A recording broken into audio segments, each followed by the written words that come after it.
তা আজকে হচ্ছে 9 এপ্রিল, 9 তারিখ, 9 নম্বর দিন আমার ওয়ার্কআউটের। আচ্ছা, আজকে হচ্ছে আমার নাস্তার আইটেমটা একটু চেঞ্জ হলো। একই নাস্তা বারবার করতে করতে তো বিরক্ত লাগে, সেই রুটি আর ভাজি আর ডিম। তা আজকে আমার নাস্তাতে একটু চেঞ্জ আনলাম, পাউরুটি, সালাদ, ডিম আর হচ্ছে পিনাট বাটার।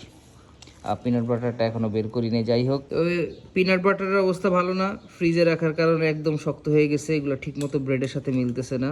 যাক, এই পিনাট বাটারটা কিন্তু আমাদের নিজস্ব পিনাট বাটার, এটা সকালের নাস্তার জন্য একদম পারফেক্ট।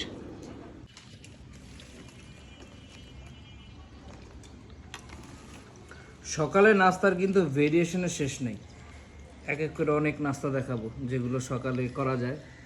আর একই নাস্তা আমার মতো না জানি অনেকেই আছেন যাদের একই নাস্তা বারবার মানে প্রতিদিন করতে অনেক বিরক্ত লাগে এবং অরুচি চলে আসে।